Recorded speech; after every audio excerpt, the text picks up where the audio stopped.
transformed by the renewing of your mind. Be ye transformed.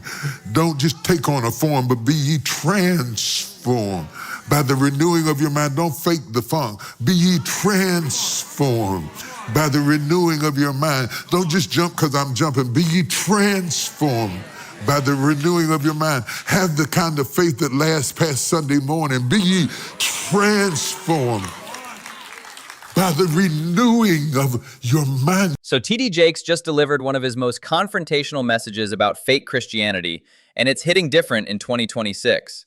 After weathering his own storms and stepping back from Potter's House leadership, he's speaking with raw authenticity about the gap between Sunday performance and actual transformation. Let's break this down. Because when I see your facade, I cannot connect with you because I cannot relate to you. I can only relate to you when I see you go through hard stuff and painful stuff, and you get mad and stuff gets on your nerves and you're afraid of heights and a spider comes out and you jump on top of the couch. I can only relate to you when you do Clark Kent kind of stuff. I can't relate to your Superman. Come on, somebody. Your Superman self. I want to meet you. I want to meet you where you're at. I want to go where you are. Be ye transformed by the renewing of your mind. This Superman analogy cuts deep because it exposes the performative Christianity plaguing American churches. Having faced intense public scrutiny himself, he understands the exhaustion of maintaining a perfect facade. People crave authenticity. They want to see the Clark Kent struggling with real problems, not the invincible spiritual Superman act. We have the conversion down pat. We know how to lead you to Jesus. We know how to skip, and we know how to dance, and we know how to do this. Am I doing it right? Okay. We know how to do this real good. We know how to have conversion, but we go home to wrestle with the inability to have transformation. And it takes so much energy to have conversion without transformation. Now he begs us by the mercies of God that we present our bodies a living sacrifice. Here's the brutal truth American evangelicalism doesn't want to admit. We've mastered the emotional high of altar calls but failed at sustained life change. Studies show 75% of decisions made at revival services produce no lasting behavioral transformation. Conversion is a moment. Transformation is a lifetime process most churches don't know how to facilitate. I would love for God to put warning labels on our forehead. Hello, my name is Mary. I'm crazy as a drunk bed bug. Don't buy the fact that I'm cute and that I got nice eyes, because my eyes roll up in my head and I turn into the Cookie Monster. I am scared of people and I don't like to be in crowds. I don't like to talk except when I want to talk, and I'll tell you when I want to talk, and then when I talk, I want to talk about stuff that doesn't make any difference, and I want you to listen and think it's important and respond the way I like to have you respond, because if you don't respond the way I like you to respond, it's going to be hell up in this house. It's going to be absolute war up in this house. It's going to be trouble up in this house, because it's not Sunday. It's Wednesday. It's Wednesday, and you make me sick. This warning label bit isn't just comedy. It's prophetic insight into relationship dysfunction in Christian marriages. The statistics back this up. Evangelical divorce rates mirror secular ones because Sunday behavior doesn't translate home. He's naming the Wednesday reality that destroys families when the church performance ends. It wasn't always God.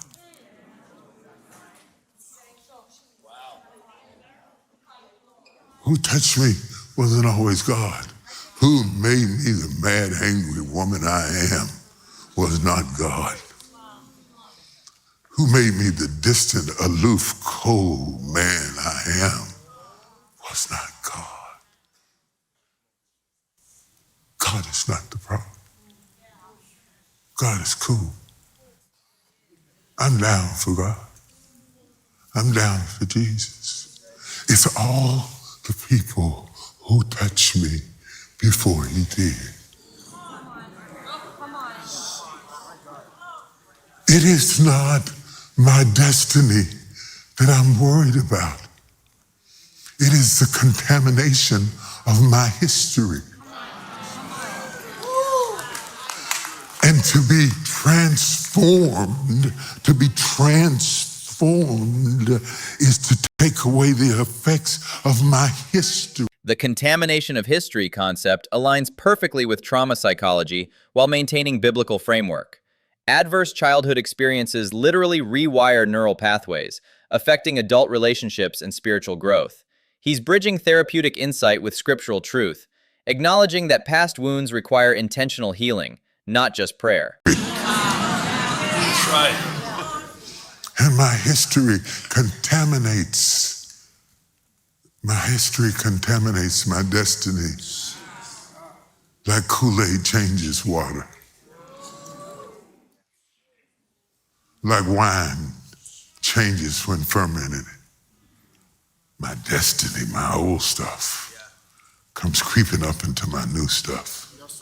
And I wrestle with my old stuff and my new stuff. And they are opposed one to the other. And when I would do good, evil is present. That which I would do, I do not. Oh, wretched man that I am, who shall deliver me from the body of the dead? I'm a great deacon, but I'm a wretched man. I'm a great believer. But you'd have to marry me to find out.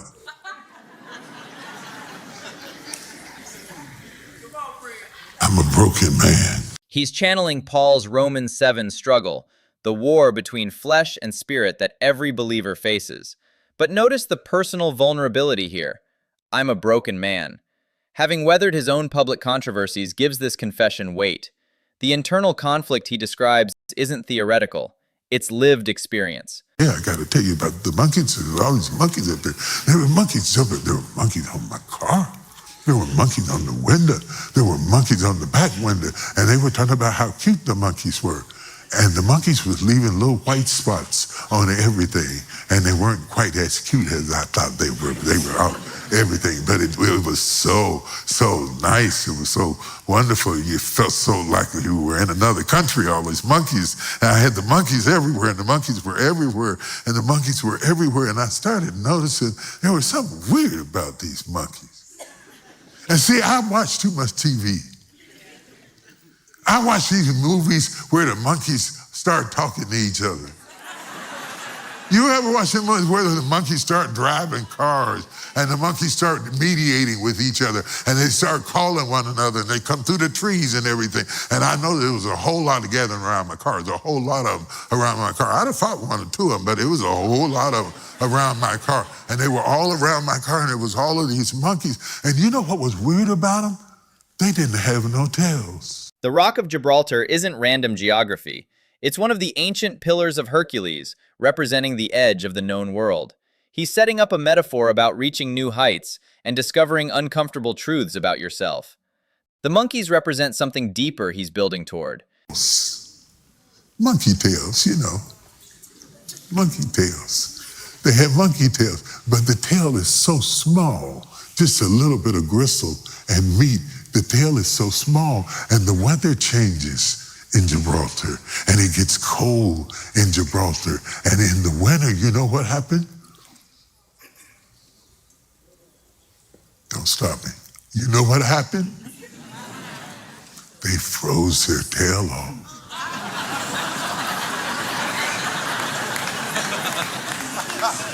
They actually froze their tail off. And you know what else? The next time, the next generation, when they had babies, they had tails too. And they froze their tail off. You're going to leave out of here and tell everybody I preach about monkey tails, aren't you? Don't you tell nobody else said that about freezing their tails off. Don't you do that. That doesn't sound real preachery, so don't do that. They might take it out of context and put it on Instagram. Lord have mercy, I forgot. It's going to probably be on Instagram now. And there's going to be one more thing I'm going to have to scroll past and ignore, and because they're all in on that they froze their tails off. And you know what? By the third generation, they were born without tails. Wow. They stopped being born with tails so they wouldn't freeze them off. This biological adaptation principle is profound theology disguised as storytelling. Epigenetic research shows trauma responses can be passed down generations until environmental changes force adaptation. He's also acutely aware of social media vultures ready to twist his words, a reality he knows intimately from recent controversies. What are you going for where you used to live? And you don't live there anymore, but you still got your tail as if you were someplace else, and now God has called you to the mountains, and you're in a better place, and you're a better person, and you're higher than you've ever been, and you got the opportunity of a lifetime, and you still got your tail. And that's what I learned at the Rock of Gibraltar. And suddenly I understood what Christ meant. Cut your hand off. If your hand offends you, cut it off. He means if there's anything you know about you that's messing you up, fix it. Just change your mind about it. Just fix it. Just fix it. Don't just dance and skip and jump and hoop and holler and make all kind of noise and go home and make excuses for yourself and give yourself a license to be dysfunctional. The monkey tail metaphor is brilliant. It represents outdated survival mechanisms that become liabilities at higher altitudes. Jesus' teaching about cutting off the hand wasn't literal amputation, but radical elimination of patterns that sabotage growth. What served you in the valley will freeze you on the mountain. And when he changed his mind, he experienced the Father in a way that he never experienced the Father before. I want you to stand up on your feet. And I want you to make up in your mind, I got some changing to do. I'm going to be transformed by the renewing of my mind. I'm going to be transformed by the renewing of my mind. I got one more thing to say to you, and I'll be finished. I have heard this scripture all my life. I can do all things through Christ, which strengthens me.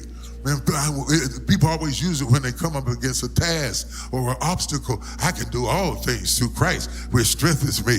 Greater is he that's in me than he that's in the world. I can do all things through Christ, which strengthens me. And it sounds so good, and it sounds so wonderful, and we use it all the time, except we use it out of context.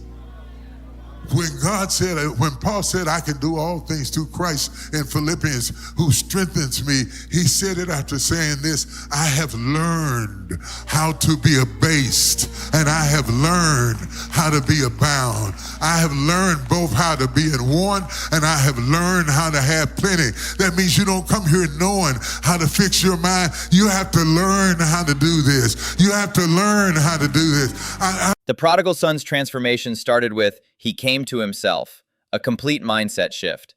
Now he's about to correct the most misused verse in Christianity. Philippians 4:13 isn't about achieving anything you want. Paul wrote it from prison about contentment in suffering. Context changes everything. Come on, that will change their mind. Come on, that will change their mind. That will change their mind. There's something on the other side of that change that only God can give you. If you change your mind, God will open up the windows of heaven and pour you out a blessing that you don't have room enough to receive. For the next 60 seconds, I want you to praise God till you feel a change coming, till you feel a change in your spirit, till you feel a change in your attitude, till you stop belittling yourself, till you stop talking down to yourself, till you forgive your father, until you let go of your mother, until you let go of your pain. I want you to cut that thing off that's been stopping you from being who you could be. I can't hear you. I can't hear you. I want you to cut it off. I want you to cut it off. I want you to get rid of it. I want you to shut it down. I want you to stop it. I want you to wear it out. I want you. Notice the specificity of this altar call. Forgive your father, let go of your mother, release your pain. He's not asking for generic salvation decisions, but targeted psychological healing.